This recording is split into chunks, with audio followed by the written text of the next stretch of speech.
Hello friends, कैसे हैं आप सभी। उम्मीद करते हैं कि आप सभी अच्छे होंगे और सुरक्षित होंगे। सबसे पहले आपको और आपके परिवार वालों को हम दोनों भाइयों की तरफ से दीपावली और भाई दूज की हार्दिक शुभकामनाएं। दोस्तों, जैसा कि आप सभी जानते हैं, जो हमारे रामायण कहती है कि हम दीपावली क्यों मनाते हैं। हमारी रामायण के अनुसार ऐसा माना जाता है कि भगवान श्री राम रावण का वध करके और 14 वर्षों का वनवास काट करके अयोध्या वापस आए थे।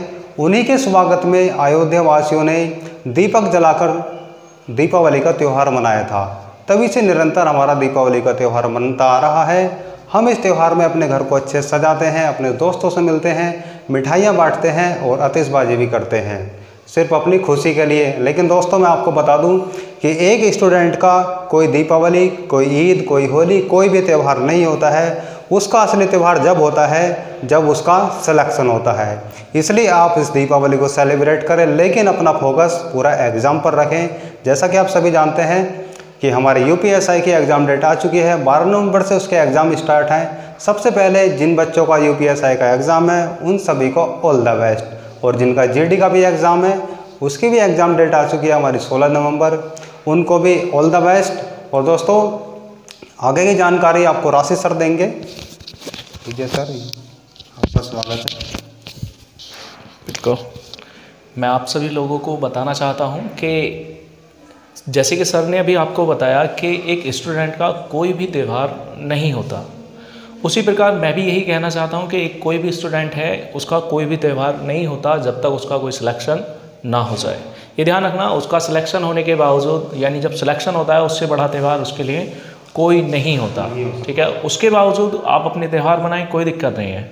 जैसे कि हमारा आप सभी जानते हैं कि सर ने बताया कि यूपीएसआई और एसएससी जीडी का एंट्रेंस हमारे सर के ऊपर है, यानी जस्ट 12 और 16 से स्टार्टिंग है।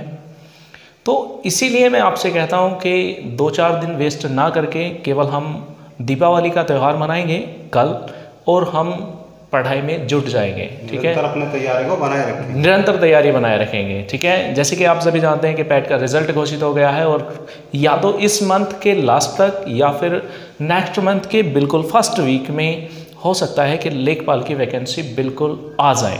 ये 101% श्योर है कि इस मंथ नहीं तो अगले मंथ लेखपाल आना ही आना है। ठीक है, तो आप बने रहिए हमारे साथ, दोनों भाई के साथ। आपको मैथ और हिंदी के संपूर्ण ज्ञान मिलेगा स्टडी विद शक्ति पे। ठीक है, तो एक बार फिर हम दोनों भाइयों की तरफ से हैप्पी दीपावली। धन्यवाद। राशि सर एक शायरी सुनाएंगे जो कि बहुत ही अच्छी होगी, उसको जरूर सुने प्लीज़ सर। बिल्कुल, देखो मैं आपको बताना चाहता हूँ, ऐसा मान लीजिए ये आपको कहीं गलत डायरेक्शन में नहीं लेके जाना है। मैं उनके लिए बता रहा हूँ, जैसे कि सपोज़ कीजिए जिनके पास कभी पैट का पेपर क्लियर नहीं हुआ है, ऐसे बहुत सारे विद्यार्थी हैं जिनके मतलब 35% क्वालिफाई नहीं कर पाए हैं वो, तो मैं उनके लिए भी कहना चाहता हूँ। कुछ ऐसे भी होते हैं जो 1-2 नंबर से रह जाते हैं, वह भी निराश ना हो, उनके लिए भी यह एक मोटिवेशन का काम करेगा। बिल्कुल, ठीक है, आपको ध्यान रखना है, डायरेक्ट सोचना है कि तू नहीं कोई और सही, कोई और नहीं कोई और सही। यानी कहने का मतलब है, जॉब के बारे में बता रहा हूँ कि तू नहीं कोई और सही, कोई और नहीं कोई और सही। बहुत लंबी है ज़मीं, मिलेंगे लाख हंसी, इस ज़माने में सनम एक तू ही तो रही।